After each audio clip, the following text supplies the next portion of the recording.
আসসালামু আলাইকুম। আমন্ত্রণ চ্যানেল সংবাদের সঙ্গে আছি হৃদয় হোসেন। সংবাদের শুরুতেই জানিয়ে দিচ্ছি সুপারফেস্ট ফর্টিফাইড সয়াবিন তেল সংবাদ শিরোনাম।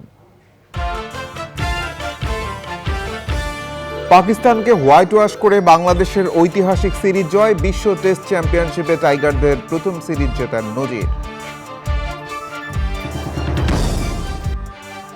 আইনে সাংবাদিক নিপীড়নের ধারাগুলো বাদ দিতে সম্পাদক পরিষদের প্রস্তাব, গণমাধ্যমকে সরকারের ভুল ত্রুটি তুলে ধরতে প্রধান উপদেষ্টার আহ্বান। মধ্যরাত থেকে অবৈধ অস্ত্র উদ্ধারে যৌথ বাহিনীর অভিযান শুরু, পোশাক কারখানায় বিশৃঙ্খলা 2-1 দিনের স্বাভাবিক হবে শ্রম উপদেষ্টার আশা। মানহানির 5 মামলায় বেগম খালেদা জিয়া খালাস, রাজনৈতিক উদ্দেশ্যে করা হয় বললেন আইনজীবীরা।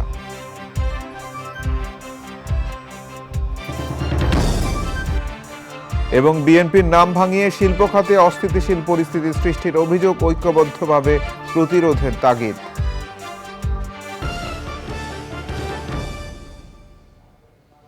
এছাড়া নিটল ডাটা বিশেষ সংবাদে থাকছে।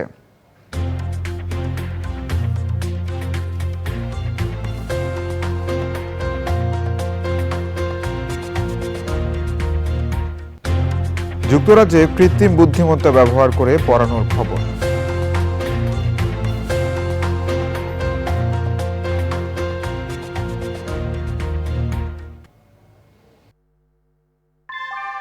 আমরা তৈরি করি বিশ্বমানের জার্মান প্রযুক্তির ভূমিকম্প সহনশীল থার্মেক্স রড, যা আপনার স্থাপনাকে নিরাপদ রাখে প্রজন্ম থেকে প্রজন্ম। সালাম স্টিল, মোস্ট ডিউরেবল স্টিল। সংবাদ শিরোনামগুলো জানাচ্ছিলাম। এখনকার সংবাদ আয়োজনে একই সঙ্গে চ্যানেলের ইউটিউব চ্যানেল এবং চ্যানেলের ওটিটি প্ল্যাটফর্ম আই স্ক্রিনে লাইভ স্ট্রিম হচ্ছে। রাওয়ালপিন্ডিতে দ্বিতীয় টেস্টে পাকিস্তানকে 6 উইকেটে হারিয়ে 2 ম্যাচের সিরিজের স্বাগতিকদের হোয়াইট ওয়াশ করেছে বাংলাদেশ। বিদেশের মাটিতে টাইগারদের এটা চতুর্থ এবং সব মিলিয়ে নবম সিরিজ জয়। 185 রানের টার্গেটে ব্যাট করা বাংলাদেশ মুশফিক ও সাকিবের দায়িত্বশীল ব্যাটিংয়ে পঞ্চম দিনের চা বিরতির আগেই পাকিস্তানের বিপক্ষে টানা দ্বিতীয় টেস্টে জয় পেয়ে যায়। আইসিসি বিশ্ব টেস্ট চ্যাম্পিয়নশিপে প্রথম সিরিজ জয়ে অভিনন্দনের জোয়ারে ভাসছে টাইগাররা। রিপোর্ট সাইদুর রহমান শামীমের। ঐতিহাসিক এই জয়ের প্রেক্ষাপট আগের দিনই লেখা হয়েছিল হাসান মাহমুদ ও নাহিদ রানার পেস বোলিংয়ের তোপ। পাকিস্তানের পর এবার ভারতীয়দের বিপক্ষে টাইগারদের 2 ম্যাচের টেস্ট সিরিজ শুরু হবে 17 সেপ্টেম্বর ভারতের চেন্নাইয়ে। Saidur Rahman Shamim, sports desk, channel I. পাকিস্তানের মাটিতে পাকিস্তানকে হোয়াইট ওয়াশের পর বাংলাদেশ জাতীয় দলের ক্যাপ্টেন নাজমুল হোসেন শান্তকে ফোন করে অভিনন্দন জানিয়েছেন প্রধান উপদেষ্টা ডক্টর মোহাম্মদ ইউনুস। রাওয়ালপিন্ডিতে দ্বিতীয় টেস্টে বাংলাদেশের 6 উইকেটে জয়ের পর ফোনে প্রধান উপদেষ্টা ডক্টর মোহাম্মদ ইউনুস বলেন, সরকার ও তার পক্ষ থেকে বিজয়ী দলকে আন্তরিক অভিনন্দন, পুরো জাতি তাদের জন্য গর্বিত। তিনি ফোনে আরও বলেন, বাংলাদেশ দলকে দেশে ফেরার পর সংবর্ধনা দেওয়া হবে। প্রথম টেস্টে পাকিস্তানকে 10 উইকেটে হারানোর পর দ্বিতীয় টেস্টে 6 উইকেটের জয় টিম টাইগার্সের। বিদেশের মাটিতে 34 সিরিজে এটি বাংলাদেশের তৃতীয় সিরিজ জয়। আগের 2টি সিরিজ জয় ওয়েস্ট ইন্ডিজ ও জিম্বাবুয়ের বিপক্ষে। রাওয়ালপিন্ডিতে বাংলাদেশের ঐতিহাসিক সিরিজ জয়ে প্রেস বক্সে একমাত্র বাংলাদেশের সাংবাদিক ছিলেন ESPN ক্রিকেট ইনফোর বাংলাদেশ প্রতিনিধি মোহাম্মদ ইসাম। কাছ থেকে দেখেছেন 2টি টেস্টে। রাওয়ালপিন্ডি থেকে চ্যানেল আইকে তিনি জানিয়েছেন তার অভিজ্ঞতার কথা। আমার কাছে মনে হয় বাংলাদেশ দল এই সিরিজে খুব একটা দল হিসাবে খেলেছে। এটা খুব রেয়ার বাংলাদেশের জন্য। দেখা যায় আমাদের বাংলাদেশ দলটা খুব ইন্ডিভিজুয়ালিস্টিক একটা টিম হয়ে যায়। দেখা যায় যে তারা শুধু নিজেদের পারফরমেন্সটা ভালো করতে চেষ্টা করে। দলের প্রতি যদি অনেক সময় কাজে লাগে তো কাজে লাগবে, কিন্তু এইবার অনেক কিছু হয়েছে, যেমন মুশফিকের ইনিংস বলেন, অনেকগুলো পার্টনারশিপ, হাসান মাহমুদের ব্যাটিং, নাহিদ রানার বোলিং, মানে আমি ছোট ছোট জিনিসই বলছি, কিন্তু যেগুলো কমফর্ট জোনের বাইরে ছিল প্লেয়ারদের, সেখানে কিন্তু বাংলাদেশ খুব ভালো করেছে। লিটন এবং মেহেদীর পার্টনারশিপটা এখানে বলতে হবে। তো আমার মনে হয় দল হিসাবে খেলাটাই একটা বড় বিষয়। আসলে এই প্রথম পাকিস্তানে খেলা কভার করতে আসলাম, আমি একমাত্রই ছিলাম। তো একটা অন্যরকম এক্সপিরিয়েন্স ছিল। প্রেস কনফারেন্সে দেখা যেত যে আমাকে অনেক প্রশ্ন করতে হচ্ছে, কারণ বাংলায় প্রশ্ন করা কেউ ছিল না। দারুণ লেগেছে এটা। এবং তার আগে পরে প্লেয়ারদের সাথে যে গল্প করা, খুব ডিফিকাল্ট এখানে প্লেয়ারদের সাথে দেখা করা, কারণ অনেক সিকিউরিটি। তবে প্রেস বক্সের মানে পুরো অ্যাটমসফিয়ারটা খুব সুন্দর ছিল। সবাই যারা পাকিস্তানি সাংবাদিক ছিল তারা খুবই ফ্রেন্ডলি, এবং স্পেশালি পাকিস্তান ক্রিকেট বোর্ডের যারা আছে, শাকিল ভাই, সামি ভাই, তারা তো খুবই ফ্রেন্ডলি ছিল। এই পুরো টাইমটা আমার ভালো একটা টাইম কাটিয়েছে। ভারতে যাচ্ছে বাংলাদেশ সেপ্টেম্বর 19 তারিখে প্রথম টেস্ট ম্যাচ, চেন্নাই এবং কানপুরের টেস্ট। তারপর 3টা T20 আছে, সহজ হবে না অবভিয়াসলি। ভারত এখন ওয়ার্ল্ডের one of the best teams, test বলেন, যে কোনো ভার্সন, যে কোনো ফরম্যাট বলেন, কিন্তু এই যে কনফিডেন্সটা নিয়ে যাবে এবং কিছু নতুন নতুন অস্ত্র তৈরি হয়েছে, এই যে বিশ্বাসটা যে তৈরি হয়েছে, এটা বাংলাদেশের খুব কাজে লাগে। সাংবাদিক নিপীড়নের ধারাগুলো আইন থেকে বাদ দেওয়ার প্রস্তাব করেছে সম্পাদক পরিষদ। প্রধান উপদেষ্টা ডক্টর মোহাম্মদ ইউনূসের সঙ্গে বৈঠক শেষে ডেইলি স্টার সম্পাদক ও প্রকাশক মাহফুজ আনাম জানান, দুর্নীতি থাকলে বিচার হোক, কিন্তু সাংবাদিকদের নামে খুনের মামলা করা যেন বন্ধ হয়। জাতীয় ঐকমত্য প্রতিষ্ঠায় গণমাধ্যমকে সোচ্চার হয়ে সরকারের ভুল ত্রুটি তুলে ধরতে আহ্বান জানিয়েছেন প্রধান উপদেষ্টা। নিরাদ শেখরের রিপোর্ট। ছাত্রগণ আন্দোলনের মাধ্যমে অন্তর্বর্তী সরকার দায়িত্ব নেয়ার পর থেকে রাজনৈতিক দল, ব্যবসায়ী সহ সমাজের নানা শ্রেণীপেশার মানুষের সঙ্গে বৈঠক করছেন প্রধান উপদেষ্টা প্রফেসর ডক্টর মোহাম্মদ ইউনূস। এরই ধারাবাহিকতায় গণমাধ্যমের সম্পাদকদের সংগঠন সম্পাদক পরিষদের সঙ্গে বৈঠকে বসেন প্রধান উপদেষ্টা। প্রায় 1.5 ঘণ্টার বৈঠকে পুলিশ, নির্বাচন কমিশন, দুর্নীতি দমন কমিশনের মতো প্রতিষ্ঠানগুলোকে সংস্কারের প্রস্তাব দেন সম্পাদকরা। প্রশ্নটা উত্থাপন করেছি সেটা হচ্ছে সাংবাদিকদের নিশ্চয়তা এবং সাংবাদিকদের ব্যাপারে যে এরকম যত্রতত্র খুনের মামলা হচ্ছে, এটা যেন বন্ধ হয় এবং এই ব্যাপারে সরকার যেন সুস্পষ্ট একটা অবস্থান নেন। সাংবাদিকদের যদি কোনো রকম দোষ থাকে, তারা যদি দুর্নীতির কারণে থাকে, তাদের সঙ্গে আলাদা মামলা হবে, কিন্তু এইভাবে যেন না হয়। মুক্ত সাংবাদিকতার ক্ষেত্রে বাধা হিসেবে যে আইনগুলো গত সরকারের আমলে প্রণয়ন করা হয়েছিল, সেগুলো বাতিলের দাবি করা হয় আলোচনায়। মিডিয়া নিষ্পেষণে যতগুলো কালো আছে, সেগুলোর যেমন digital security act, cyber security act, এই ধরনের আইন যেন অ্যাটলিস্ট এই মুহূর্তে ঘোষণা হয় যে এগুলোতে সাংবাদিকের নিপীড়নের যেসব অধ্যায়গুলো আছে, এগুলো কার্যত হবে না এবং এটা রিফর্মটা ওনারা সময় নিয়ে এটা করবেন। সম্পূর্ণরূপে স্বাধীন সাংবাদিকতা বিশ্বাস করেন এবং আমাদের কাছে ওনার বিশেষ আবেদন হচ্ছে যে আমরা যেন আমাদের লেখনির মাধ্যমে জাতীয় ঐক্যমত্য প্রতিষ্ঠা করা, তারপরে বিভিন্ন যে সাজেশন আমাদের থাকে, উনি এটা খুব সাগ্রহে গ্রহণ করেছেন। উনি বলেছেন যে আমরা যেন সোচ্চারভাবে এই সরকারের ভুল ত্রুটি হলে আমরা যেন নির্দ্বিধায় সেটা কাগজে ছাপি এবং ওনার এই সরকারকে সাহায্য করি। বাংলাদেশ টেলিভিশন, বেতার, বাসসের মতো রাষ্ট্রীয় প্রচার মাধ্যমকে স্বায়ত্তশাসনের মধ্যে আনার কথাও বলেছেন সম্পাদকরা। পরে প্রধান উপদেষ্টার প্রেস সচিব জানান, এই সরকার কি কি বিষয়ে সংস্কার সম্পন্ন করে দায়িত্ব ছাড়বে তার রূপরেখা নিয়ে আলোচনা হয়েছে। যৌক্তিক সময়ে যাতে ওনারা থাকেন, মানে এই যৌক্তিক সময়টা আসলে কতটুকু, উনি বাংলাদেশের যারা টপ এডিটর সবাইকে জিজ্ঞেস করেছেন, আপনারাই বলেন যৌক্তিক সময়টা কতটুকু বা কি কি কাজ করতে হবে, বেসিক মিনিমাম কাজটা কতটুকু, সবার কাছে জানতে চেয়েছেন। Niladri Shekhar, channel I, Dhaka. প্রধান উপদেষ্টা ডক্টর মোহাম্মদ ইউনূসের সঙ্গে সাক্ষাৎ করেছেন ব্যবসায়ীদের একটি প্রতিনিধি দল। সকালে প্রধান উপদেষ্টার কার্যালয়ে যমুনায় তার সাথে দেখা করতে যায় 6 সদস্যের প্রতিনিধি দলটি। সে সময়ে ব্যবসায়ীরা প্রধান উপদেষ্টাকে শিল্প প্রতিষ্ঠানের নিরাপত্তা নিশ্চিত করার তাগিদ দেন। সবকিছু একবার ঠিক করে ফেলবে এটা তো সম্ভব না। আমরা বলছি ওইটা আমরা মানে রাজি আছি, কিন্তু আমি প্রোডাকশনে যদি আমার ডিস্টার্বেন্স হয়, লোকজন যদি আগুন দেয়, লোকজন আইসা যদি আমার ফ্যাক্টরি ভেঙে ফেলে, তাহলে কিন্তু আমাদের মানে ব্যবসা বাণিজ্য ব্যাহত হবে। উনি বললেন হ্যাঁ, ডেফিনেটলি আই অ্যাপ্রিসিয়েট দ্যাট, এবং এই সম্বন্ধে ওনার সরকার কাজ করতেছে এবং সেই হিসাবে আমরা বলতেছি যে আমরা উই আর উইথ ইউ, আপনাদের সাথে আমরা আসি, we are going to support the interim government আপনাদের কাজ করার জন্য, এবং সামনেও আমরা আপনার সাথে থাকবো।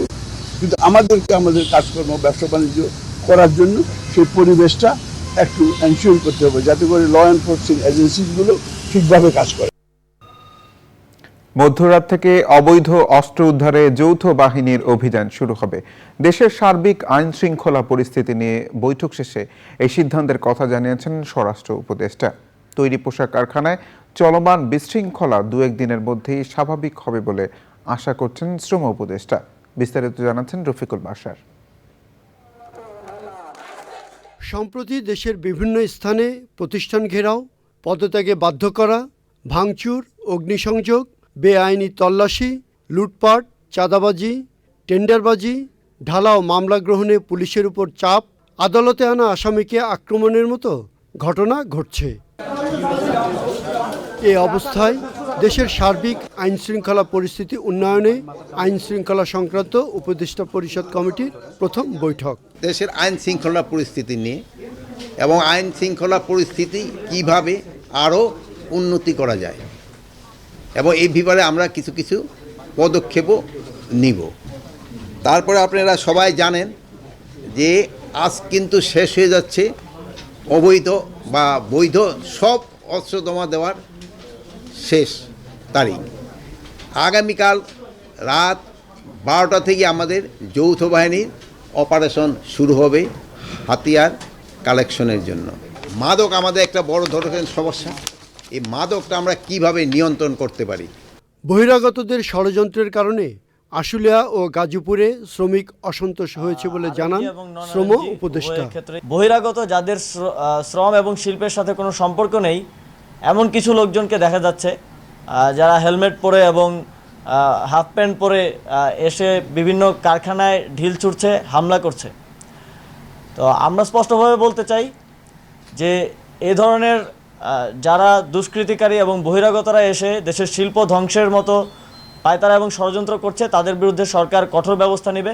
এবং আমরা এটাও জানতে পেরেছি যে ঝুট ব্যবসা দখলের নামে বিভিন্ন জায়গায় সন্ত্রাস করা হচ্ছে এবং কোপাকুপির মতো ঘটনা ঘটেছে। ঝুট ব্যবসা দখলের জন্য সেখানে কিছু আনরেস্ট তৈরি করা হচ্ছে এবং এখানে কিছু রাজনৈতিক দলের নেতৃবৃন্দ এতে অংশগ্রহণ করছেন। আমরা সেই ব্যাপারটি সমাধানের জন্য সরকার কঠোর ব্যবস্থা নেবে। স্বরাষ্ট্র মন্ত্রণালয়ের এক সতর্কীকরণ বিজ্ঞপ্তিতে জানানো হয়েছে, জননিরাপত্তা বিঘ্নকারী কার্যকলাপের বিরুদ্ধে উপযুক্ত আইনগত ব্যবস্থা নেওয়া হবে। সরকার দুষ্কৃতকারীদের চিহ্নিত করে তাদের বিরুদ্ধে অভিযান চালাবে। দল ও মত নির্বিশেষে আইনি ব্যবস্থা নেওয়া হবে বলেও জানানো হয় বিজ্ঞপ্তিতে। Rafiqul Bashar, channel I, Dhaka. মুক্তিযুদ্ধে শহীদের সংখ্যা নিয়ে বিতর্ক ও ভুয়া জন্মদিন উদযাপন সহ মানহানির 5টি মামলায় বিএনপি চেয়ারপারসন বেগম খালেদা জিয়াকে খালাস দিয়েছেন সিএমএম আদালত। মামলাগুলো রাজনৈতিক উদ্দেশ্যে করা হয়েছিল উল্লেখ করে তার আইনজীবীরা আবেদন করলে মঞ্জুর করেন আদালত। পরাগ আজিমের রিপোর্ট। বিএনপি চেয়ারপারসন বেগম খালেদা জিয়ার বিরুদ্ধে বিগত সরকারের আমলে বেশ কয়েকটি মানহানির মামলা হয়, যেগুলোর বেশিরভাগই বিভিন্ন বক্তৃতায় দেওয়া তথ্যের কারণে। একটি ছিল 15ই আগস্ট জন্মদিন উদযাপন সংক্রান্ত। মামলাগুলো থেকে বেগম জিয়াকে খালাস দিতে মঙ্গলবার আদালতে আবেদন করেন তার আইনজীবীরা। আদালত আবেদন মঞ্জুর করেন। যারা মামলা করেছে ম্যাডামের জন্মদিন নিয়ে তাদের মামলা করার কথা না, কিন্তু যেহেতু মামলা করেছে আদালত ওই সরকারের প্রভাবাধীন ছিলেন, সরকারের চাপে ওই সকল মামলা আমলে নিয়েছে। ম্যাডাম একটা সবাই বলেছিলেন দেশের শহীদ মুক্তিযোদ্ধা যাদের অবদানের কারণে দেশ স্বাধীন হয়েছে তাদের হিসাব আমাদের রাখতে হবে। ম্যাডাম মুক্তিযোদ্ধা সম্পর্কে কেন মন্তব্য করলেন সেই জন্য একটা মামলা করলেন। দিনের পর দিন তারা আর আদালতে আসে নাই। পিটিশন মামলা অপরাধ আমলে নিলে আইন হলো, পরপর 2 তারিখ মামলার বাদীরা আদালতে না আসলে সেই মামলা খারিজ হয়ে যাবে, আসামি আসুক আর না আসুক। কিন্তু তারা সেটা করে নাই, কারণ এটা গভর্নমেন্টের ইনস্ট্রাকশন ছিল। বেগম খালেদা জিয়ার বিরুদ্ধে দুদকের করা 3টি দুর্নীতির মামলা বিচারাধীন, সেগুলো রাজনৈতিক কারণে করা হয়েছে বলছেন আইনজীবীরা। নাইকো মামলা সিমিলার ঘটনা, একই ঘটনা নিয়ে শেখ হাসিনার বিরুদ্ধে মামলা হয়েছিল, শেখ হাসিনা খালাস পেয়েছিল। একই বিষয় নিয়ে শেখ হাসিনা যদি নাকি আজকে থেকে 10 বছরে খালাস প্রাপ্ত হন, বিএনপি চেয়ারপারসনের বিরুদ্ধে কোনো ঘটনাই নাই।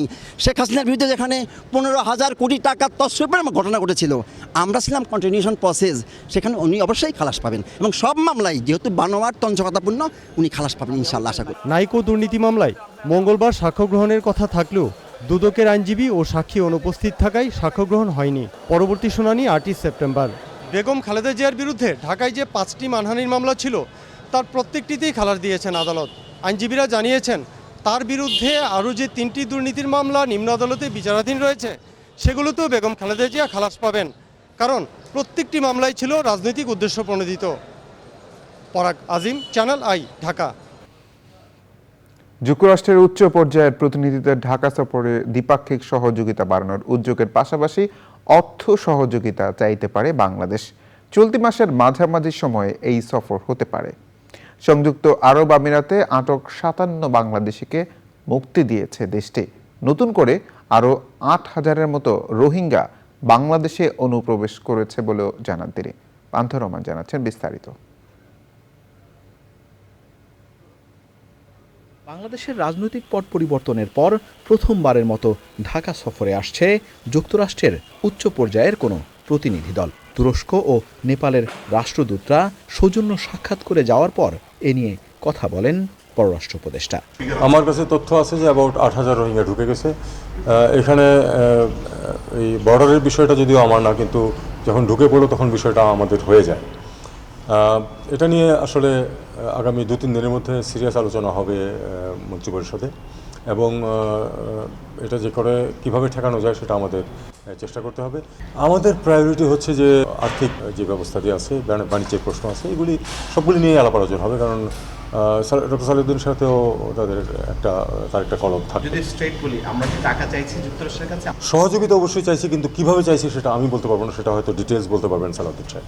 যুক্তরাষ্ট্রের রাজস্ব ও অর্থ দপ্তরের আন্তর্জাতিক অর্থায়ন বিষয়ক সহকারী আন্ডার সেক্রেটারি ব্রেন্ট নেইম্যান আর ডোনাল্ড লুর ঢাকা সফরে অর্থনৈতিক সংকট কাটিয়ে উঠতে যুক্তরাষ্ট্রের সহযোগিতা নিয়ে আলোচনা হবে। আমার জানা মতে এই র্যাবের উপর স্যাংশনটা আমি অন্তত দেখিনি যে এটা নিয়ে আলোচনা আমরা করবো এখন কিনা। প্রসঙ্গ উঠতেই পারে, তবে দেখতে হবে যে আসলে আমাদের সবচেয়ে ভালো স্বার্থ যেভাবে সংরক্ষিত হয় সেদিকেই আমরা এগোবো। খুব তাড়াতাড়ি জুডিশিয়াল প্রক্রিয়া শেষ হয়ে গিয়েছিল, তাদেরকে একেবারে শাস্তি বিধান করা হয়ে গেছিলো। কাজে এখানে সাধারণ ক্ষমা ছাড়া আর কোনো উপায় ছিল না আমরা সেটা আমাদের প্রধান উপদেষ্টা সেটা অনুরোধ করেছেন, এবং সেই অনুরোধের প্রেক্ষিতে তাদেরকে ক্ষমা করা হয়েছে। আরব আমিরাতে আটক প্রবাসীদের কারামুক্তি এবং নতুন করে রোহিঙ্গা অনুপ্রবেশ নিয়েও কথা বলেন পররাষ্ট্র উপদেষ্টা। পান্থুর রহমান, চ্যানেল আই, ঢাকা। সংযুক্ত আরব আমিরাতে সাজাপ্রাপ্ত 57 বাংলাদেশিকে ক্ষমা করে দিয়েছেন দেশটির রাষ্ট্রপতি মোহাম্মদ বিন জায়েদ আল নাহিয়ান। শাস্তি প্রত্যাহার করে তাদের দেশে পাঠানোর নির্দেশ দিয়েছেন তিনি। রাষ্ট্রপতির নির্দেশের পর UAE attorney general doctor Hamad Al Shamsi সাজা বাস্তবায়ন বন্ধ করে নির্বাসন শুরুর আদেশ জারি করেন। গণমাধ্যমের খবর অনুযায়ী বাংলাদেশে কোটা সংস্কার আন্দোলনের প্রতি সংহতি জানিয়ে গত 19 জুলাই সংযুক্ত আরব আমিরাতে প্রবাসী বাংলাদেশিরা বিক্ষোভ করেন। পরবর্তীতে সেখানকার 57 জন বাংলাদেশিকে বিভিন্ন মেয়াদে কারাদণ্ড দেয়া হয়। তাদের মধ্যে 3 জনকে যাবজ্জীবন, 53 জনকে 10 বছর এবং বাকি একজনকে 11 বছরের কারাদণ্ড দেয়া হয়। এই 57 বাংলাদেশিকে মুক্ত করতে আইনজীবী নিয়োগ দিয়েছিল বাংলাদেশ দূতাবাস। বিএনপির নাম ভাঙিয়ে এলাকা ভিত্তিক চাঁদাবাজরা দেশের তৈরি পোশাক শিল্প খাতে অস্থিতিশীল পরিস্থিতি সৃষ্টির চেষ্টা চালাচ্ছে বলে অভিযোগ করেছেন বিজিএমইএ ও বিকেএমইএ। এই অবস্থায় তাদের ঐক্যবদ্ধভাবে প্রতিরোধের আহ্বান জানিয়েছেন সংগঠন দুটির নেতারা। ডক্টর মোহাম্মদ ইউনূস সরকার প্রধান হওয়ায় বায়ারদের আস্থা ফিরেছে জানিয়ে ঋণপত্র খোলার ক্ষেত্রে আরও সহযোগিতা চেয়েছেন তারা। এরই মধ্যে সাভার, আশুলিয়া, গাজীপুর সহ কয়েকটি শিল্পাঞ্চলের নিরাপত্তা নিশ্চিতে সেনাবাহিনী, পুলিশ ও শিল্প পুলিশের সমন্বয়ে যৌথ অভিযান চালানোর সিদ্ধান্ত হয়েছে। মাসুর শাকিলের রিপোর্ট। ছাত্র জনতার গণ অভ্যুত্থানের পর আইনশৃঙ্খলা পরিস্থিতির কারণে কিছুদিন বন্ধ থাকলেও ধীরে ধীরে খুলতে থাকে দেশের তৈরি পোশাক কারখানাগুলো। ইতিমধ্যে উৎপাদন শুরু হয়ে গেছে বেশিরভাগ পোশাক কারখানায়। তবে রপ্তানিমুখী তৈরি পোশাক শিল্প কারখানার অন্যতম 2 এলাকা আশুলিয়া ও নারায়ণগঞ্জে চাঁদাবাজদের উৎপাত বেড়েছে বলে শ্রম ও স্বরাষ্ট্র উপদেষ্টাকে জানিয়েছে ব্যবসায়ী নেতারা। সেনাপ্রধানের সাথে দেখা করেও সহযোগিতা চেয়েছেন তারা। একই চেহারার লোকগুলি এখনো আছে, শুধু আগে এক ভাইয়ের নেতৃত্বে এগুলি করেছে, এখন আবার ভিন্ন ভাই। তো ভিন্ন ভাইটাকে দেখা যায় যে সাধারণত যেটা আমরা দেখি, হয়তোবা বিএনপির বা যুবদল, ছাত্রদলের কোনো ভাইয়ের নেতৃত্বে বা তার লোক হিসেবে তারা আসছে। তো আমি ডেফিনেটলি আমি এই ব্যাপারে যখন চ্যালেঞ্জ করি যে ওই ভাই কি জানে তুমি যা আসছো, তোমরা যা আসছো, দেখা যাবে যে সে জানেও না। ইভেন সে যার নামে তারা আসতেছে ওই লোক এদেরকে চিনেও না। ডেফিনেটলি তারা শ্রমিক না, এবং কিছু তো আছে, কিছু আপনাদের হাত বদলের একটা বিষয় আছে, এলাকার আধিপত্য নিয়ে একটা বিষয় আছে। সো এগুলি আমরা রিকোয়েস্ট করেছি আইন শৃঙ্খলা বাহিনী যারা মাঠে কাজ করছে, এনএসআই, ডিজিডিএফআই, পুলিশের ইন্টেলিজেন্স সবাই মিলে, এবং আমাদেরও ইন্টেলিজেন্স কাজ করতেছে।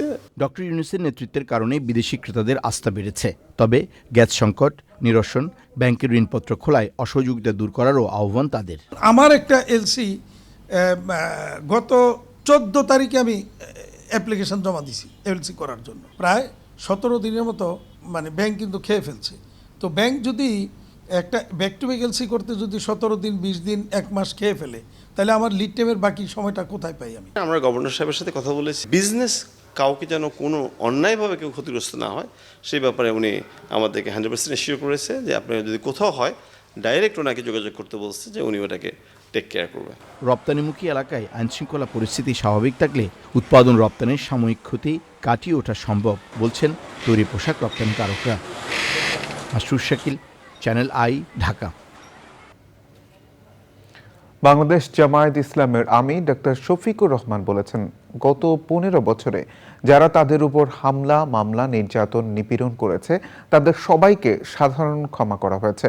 সাংবাদিকদের সাথে এক মত বিনিময়ে তিনি আরও বলেন, এ সময়ে জামাত প্রকাশ্যে কোনো কর্মসূচি পালন করতে পারেনি। অতীতে সাংবাদিকদের মুখে তালা ঝুলিয়ে দেওয়া হয়েছিল, এখন তারা মুক্ত বলে মন্তব্য করেন তিনি। তাফিমুল ইসলামের রিপোর্ট।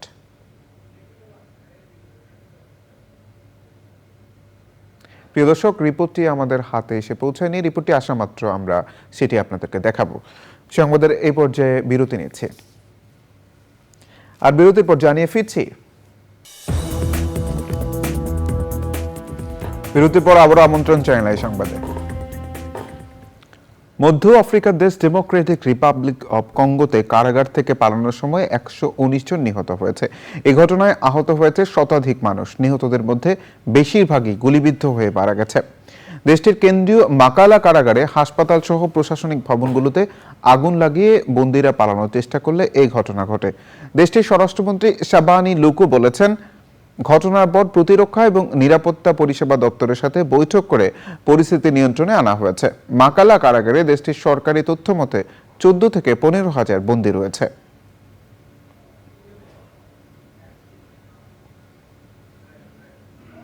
আইস্ক্রিন সাংস্কৃতিক সংবাদ।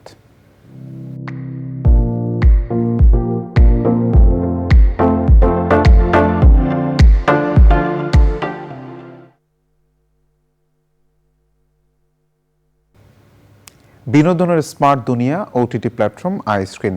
এই প্ল্যাটফর্মে আসছে মঞ্চনাটক এডিটর মহাশয়। দুঃশাসনের বঞ্চনা ও নিপীড়নের বিরুদ্ধে সাংবাদিকতার পথিকৃৎ কাঙাল হরিনাথের সংগ্রাম ও সাহসিকতা নিয়ে রচিত নাটকটি রচনা ও পরিচালনা করেছেন মাসুম রেজা। বোধন থিয়েটারের পরিবেশনায় মঞ্চনাটকটি 6 সেপ্টেম্বর থেকে আইস্ক্রিনে প্রদর্শন করা হবে।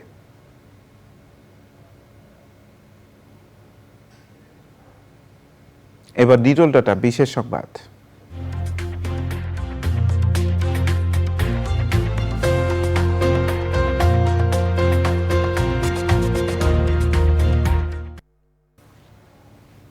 যুক্তরাজ্যে ডেভিড গেম কলেজে মানব শিক্ষকের পরিবর্তে কৃত্রিম বুদ্ধিমত্তা ব্যবহার করে শ্রেণীকক্ষে পাঠ শুরু হয়েছে। 20 জন শিক্ষার্থীকে ওই শ্রেণীকক্ষে কৃত্রিম বুদ্ধিমত্তার মাধ্যমে পাঠদান চলবে। ডেভিড গেম কলেজের সহ অধ্যক্ষ জন ডাল্টন বলেন, প্রতিটি শিক্ষার্থীর শক্তি এবং দুর্বলতা যাচাই করে সে অনুযায়ী তাদের পাঠদান করাবে এআই। মূলত বিজ্ঞান, গণিত, ইংরেজি, কম্পিউটার বিজ্ঞান এবং ভূগোল বিষয়ে শিক্ষার্থীদের আরও মনোযোগী করে তুলতে এই উদ্যোগ নিয়েছে কলেজটি। শিক্ষকদের সরিয়ে দিলে দীর্ঘমেয়াদে শিক্ষার্থীদের ক্ষতি হবে বলেছেন শিক্ষকরা। এবার কৃষি সংবাদ।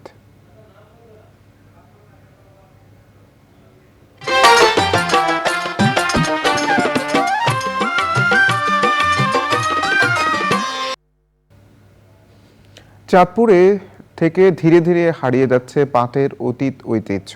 কাঙ্ক্ষিত দাম না পাওয়ায় দিন দিন কমছে আবাদ। মাগুরার বাজারে পাট উঠতে শুরু করেছে প্রায় 1 মাস আগে থেকেই। এবার প্রকৃতি সংবাদ।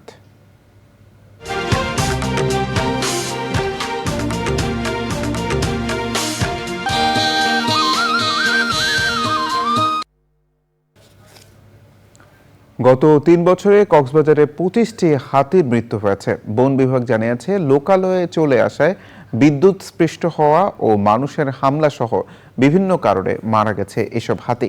তবে হাতি মানুষ দ্বন্দ্ব নিরসনে সচেতনতা বাড়ানো সহ বিভিন্ন উদ্যোগ নিয়েছে বন বিভাগ। খাদ্য ও নিরাপদ আবাসস্থল নিশ্চিত করে হাতি রক্ষার তাগিদ পরিবেশবিদদের।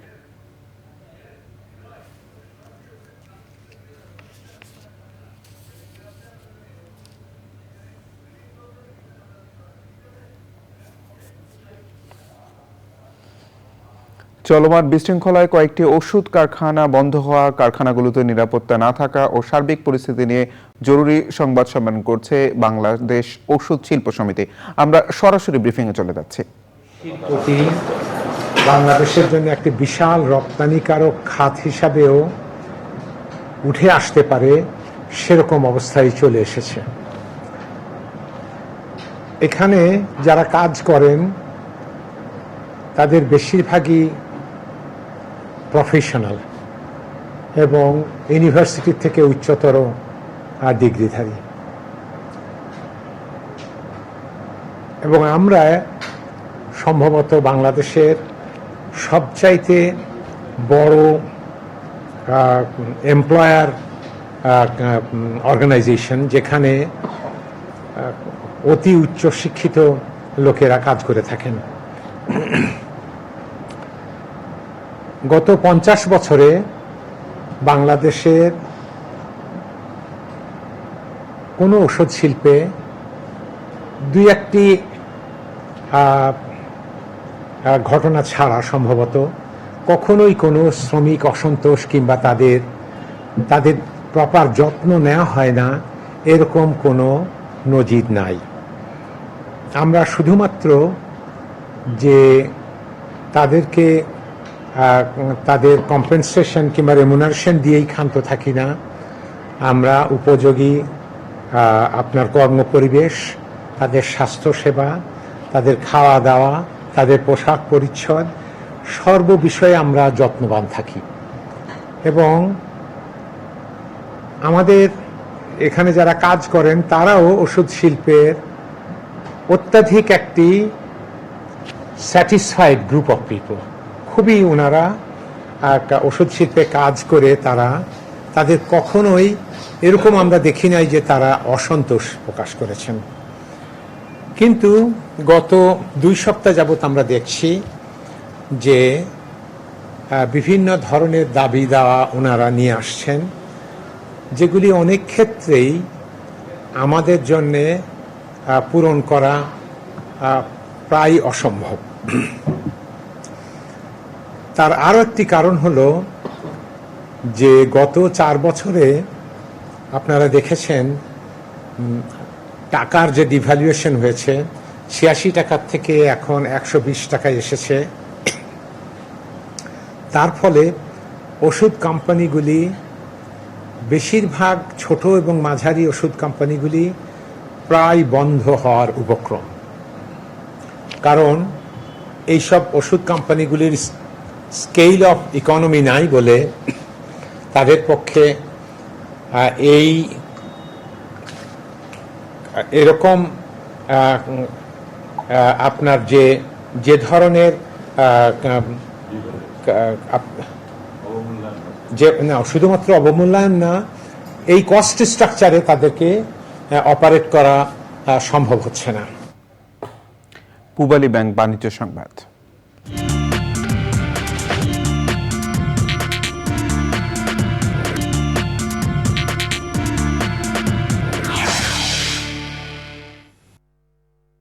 দেশ বিদেশে বিশিষ্ট বাংলাদেশি নাগরিকদের সঙ্গে কথা বলবেন শ্বেতপত্র প্রণয়ন কমিটির সদস্যরা। পরিকল্পনা মন্ত্রণালয়ের দ্বিতীয় বৈঠক শেষে কমিটি প্রধান ডক্টর দেবপ্রিয় ভট্টাচার্য বলেন, বিদেশি ঋণ চুক্তিও পর্যালোচনা করে দেখতে চান তারা। ঢাকার বাইরে বিভিন্ন বিভাগীয় সুধীজনের সঙ্গে বৈঠক করবেন শ্বেতপত্র প্রণয়ন কমিটি। সাবেক প্রধানমন্ত্রী শেখ হাসিনার শাসনামলে অর্থনীতিতে কী ধরনের দুর্নীতি হয়েছে এবং কোন মাত্রার দুর্নীতিতে ঠিক কী ধরনের ক্ষতি হয়েছে সে সম্পর্কে রিপোর্ট দেওয়ার কথা তাদের। তবে কারা দুর্নীতি করেছে সে বিষয়ে সুনির্দিষ্ট কোনো নাম পরিচয় জানানো এই কমিটির এখতিয়ারে নেই। সামগ্রিক অর্থনৈতিক অবস্থা তুলে ধরতে 21শে আগস্ট শ্বেতপত্র প্রণয়নের ঘোষণা দেয় প্রধান উপদেষ্টার কার্যালয়। এরপর 28শে আগস্ট প্রজ্ঞাপন জারি করে দেবপ্রিয় ভট্টাচার্যের নেতৃত্বে 12 সদস্যের কমিটি চূড়ান্ত করা হয়। সংবাদে আবারও বিরতি নিচ্ছে, আর বিরতির পর জানিয়ে ফিরছি 2 ধাপ। বিরতির পর আবারও আমন্ত্রণ চ্যানেল আই সংবাদে। দুর্যোগ ব্যবস্থাপনা ও ত্রাণ মন্ত্রণালয় থেকে জানানো হয়েছে 11 জেলায় বন্যায় এখন পর্যন্ত 71 জনের মৃত্যু হয়েছে। এর মধ্যে ফেনীতে 28 ও কুমিল্লায় 19 জন। এখনও 5,82,115টি পরিবার পানিবন্দী হয়ে আছে। ক্ষতিগ্রস্ত মানুষের সংখ্যা 50,24,202 জন। এক সপ্তাহের মধ্যে ক্ষতি নিরূপণ করে অগ্রাধিকার ভিত্তিতে পুনর্বাসন শুরু হবে বলে জানিয়েছেন দুর্যোগ ব্যবস্থাপনা ও ত্রাণ উপদেষ্টা। যেগুলি আকস্মিক বন্যার কারণে হয়েছে, এখানে অতি বৃদ্ধ মানুষও ছিল, শিশু ছিল। আমরা পৌঁছানোর আগে অনেক দূরবর্তী জায়গায় জলের তোরে ভেসে গেছে, এরকমও ছিল না যে তা না। তবে প্রত্যেকটাই পুলিশি কার্যক্রম সম্পন্ন করে যেভাবে করতে হয়, শুধুমাত্র 6 জন আইডেন্টিফাইড হয়েছে যাদেরকে চেনা যায় নাই। তো এটা হচ্ছে ফেনীতে, আর বাকি সবাইকে চিহ্নিত করা হয়েছে এবং তাদেরকে যথাযথভাবে যেরকম নিয়ম অনুসরণ করে তাদের পরিবারের কাছে হস্তান্তর করা হয়েছে। এবার খেলার খবর।